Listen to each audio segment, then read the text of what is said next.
Is this song at the end of the world your demon or your angel?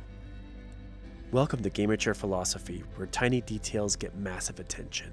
What can the Outer Wilds teach us about Nietzsche and the eternal return? For those of you who haven't played Outer Wilds, save this video for later, subscribe while you do it, go buy it and play it right now. It's too cheap for how good of a game it is, and I'm barely overselling it. It's best that you go in completely blind, so I'll see you later. Now, for the rest of you, this game is so good. Outer Wilds is not only a great game, but an insightful meditation into existence and the meaning of life.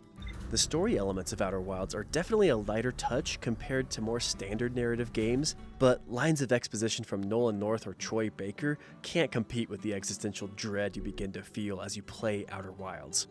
There's nothing quite like watching the sun explode with no other choice than just to let it happen, and knowing that you'll see this over and over and over and over and over. Your mission at first was to explore the solar system, but now it's become a race to save it. You die over and over again. Sometimes your fault, or sometimes time's up and the sun takes you out with it. As you repeat this loop 5, 10, 20 times, you learn more and more about the solar system and even other alien civilizations much more advanced than your own who have also come here. Apparently, you just so happen to live in the most important place in the universe, and even these advanced alien races fail, for one reason or another, to stop the impending destruction of everything. You're flying around in a rudimentary spacecraft that works more out of luck than any technical mastery. What chance do you have to fix any of this where others with successful interstellar warp drives and time travel technology failed? You are outclassed in both technology and knowledge, yet you still press on. Maybe you don't need to know everything, but you can sure as anything attempt to finish what others started. While you're planet hopping, you see distant stars exploding and going dark, knowing exactly what it entails as you also have experienced it dozens of times in your journey to get one step closer to not only saving the world, but the universe as you know it. As you explore, you eventually find out the horrible truth. There is no saving the world, and by extension the universe. The Nomai, the ancient civilization whose ruins and advanced technology you borrow, realize their last hope of salvation is a failure. Before they have an opportunity to grieve and to try something else, they're destroyed by a comet carrying a deadly payload that yields a solar system-wide extinction event. It's the dinosaur comet times a billion. Whether you discover this devastating truth or not is left up to chance. But chances are you begin to come to understand, slowly and subconsciously, that your doom isn't the world ending, but being trapped in this 22-minute cycle, watching everything and everyone you know disappear in a flash. Survival is no longer a victory condition, but defeat. Destroying the time machine that locks you into this hell is your new mission, and is the intended path of beating the game, but it isn't portrayed as being as simple as flipping a switch. Yeah, you can turn off the machine and die without having seen the end of the game, but that spits you out right back into a new cycle, because dying alone isn't enough. The game is forcing you to have a confrontation with existential dread vicariously through the eyes of your character, and meditate with your character on meeting your doom. When you've done everything correctly, you finally enter the eye of the universe and begin a transcendental experience where you're reunited with your fellow astronauts one by one and collect them around a cozy campfire in the quantum unreality outside of space and time, surrounded by supernovas and death. And what do? You get the band back together and perform one last song to usher in the end of all things. Your simple campfire song transforms and is reprised as a triumphant celebration of existence and being, transient as it is, slipping out of existence, and then everything goes black, as it has so many times before. But this time it's different. Why is it different? Enter Friedrich Nietzsche, philosophy's best mustache and author of the transformative works, The Gay Science and Thus Spoke Zarathustra. Nietzsche lived in the late 1800s, dying in 1900, and he sat at the cusp of the modern era of philosophy. He saw the dark road that religions like Christianity and philosophies like postmodernism would lead. Nihilism, or the belief that nothing has meaning, so therefore nothing matters. With religion, nihilism creeps in because any preaching of an afterlife renders this life meaningless. If everything you do is in service of some reward after this life, then how can this life be meaningful? It's merely a means to an end, and people end up despising this life, longing for the next. For the philosophers, especially postmodernism, the challenge against the existence of objective truth Things like 2 plus 2 is 4 and the ontological justification for being means that there is no capital T truth. Everything is subjective. This may seem freeing for a spell, but eventually it leads to nihilism because if nothing is true and we exist out of mere chance, why live at all? Nietzsche fought with all of his intellectual might to create another avenue of hope and meaning in a post-truth world. His famous declaration of God is dead is not a triumphant laugh, but a cry of despair, which is generally missed by nascent atheists and devout Christians alike. The claim that God is dead is not just that the big guy in the sky doesn't exist, it's much deeper than that. The philosophical justifications for being, including Platonic forms, which is the realm of perfection and ideals that our mortal plane imitates imperfectly, Aristotle's prime mover, the philosophical God that is perfect and unmoving, which is the source of creation for all of imperfect existence, the ancient law that something cannot come from nothing, and the corollary that imperfection cannot beget perfection, all fall under the deathly stare of postmodern philosophy to be deconstructed and refuted one by one until nothing is left. Existence is no longer secured by any universal power or truth, and so we are left tetherless to this reality, having killed the God that gave us any chance of meaning. But how could you even respond to that revelation? If God is dead, what's left? Outer Wilds touches on this topic in the DLC, where you meet another advanced race, the Owlkin, who have made it into your corner of the galaxy more recently, and as you explore their dying spaceship, you can see their despair manifested at the realization that their God, the eye of the universe, would not save them from destruction. It actually is the cause of it. They, in a sense, experienced in a real way that their God is dead, and how do they react? They destroy their house of worship and their religion. Their desire for life, their purpose, crumbles, with their only solace being a simulation of their dead world recreated in its prime. Without their God, their life has no meaning, and they fall into a deep despair where their answer to the apparent meaninglessness of life is to wish for the good old days and abandon all hope for their future. Their anger and resentment manifests in how the residents of the simulation treat you with open hostility and violence if and when they catch you. This is the Titan Nietzsche fought, and his answer to this overwhelming dismay was becoming the creator of your own meaning. Having the courage to dictate the values that you and you alone would live by and love until you destroy them by your own hand to create new values in a never-ending cycle of creation and destruction with all the innocence of a child building and knocking down sandcastles on the beach.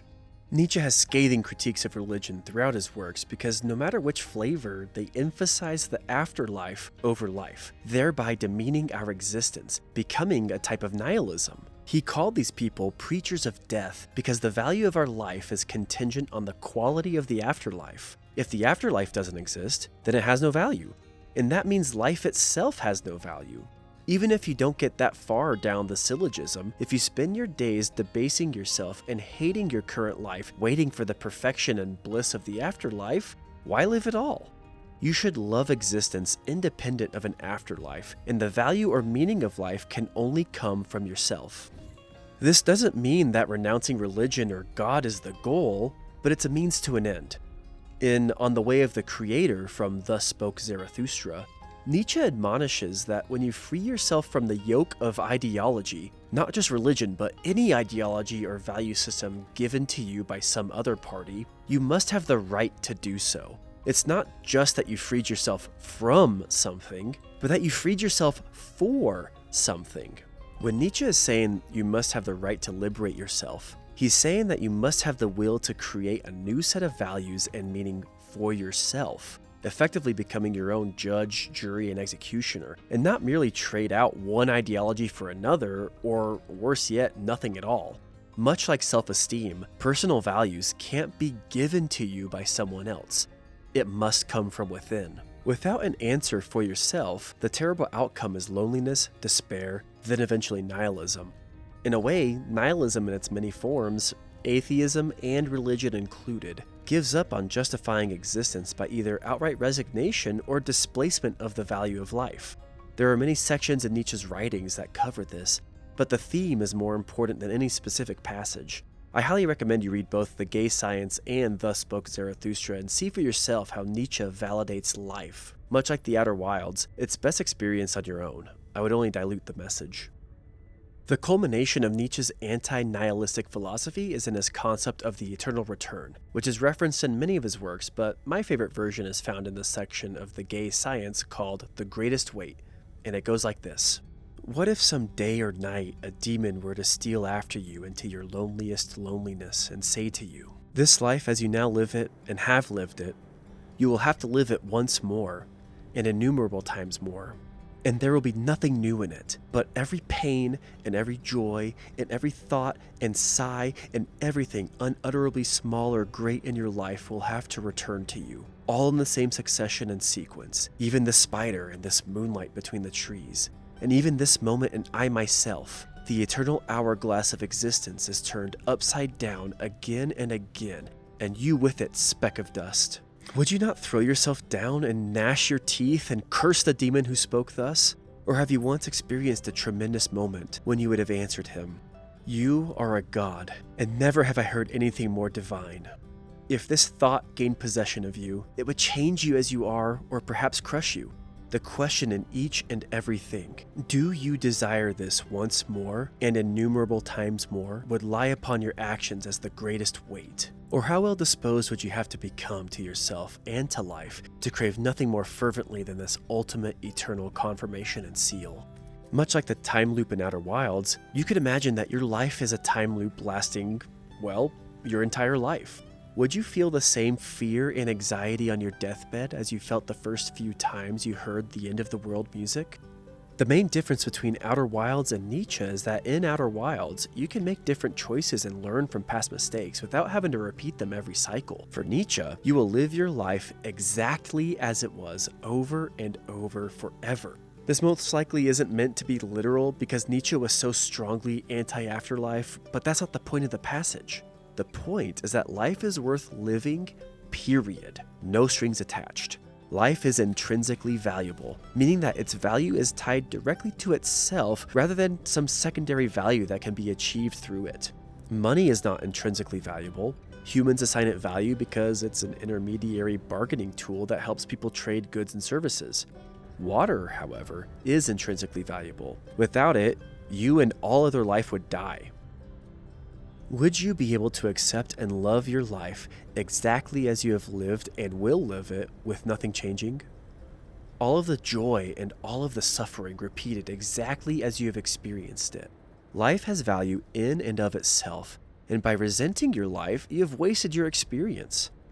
If you're waiting for something after this life to give your experience meaning or to finally experience happiness, you've wasted your time because you'll never get it. You should use this life to correct those errors and make the changes you want to make because this is your only chance to do so. And while there's an air of determinism to the quote, that's not the case. You have power in yourself to create and destroy based upon your will and your will alone. Acting as if your life has already happened an infinite number of times and will continue to happen infinitely more times, and yet you still would choose to make the same exact decisions and mistakes is the ultimate transcendence from nihilism into love for life. This realization can either destroy or define you, and the so-called demon could remain a demon or transform into a deity depending on your decided perspective. You must make the choice of acceptance of your fate, not resignation to it. Suffering is a part of life, and in Thus Spoke Zarathustra, the eternal return is revisited in the Drunken Song, and the most relevant excerpt says, "All eternal joy longs for failures, for all joy wants itself, hence it also wants agony. O happiness, O pain, O break, heart. You higher men do learn this. Joy wants eternity.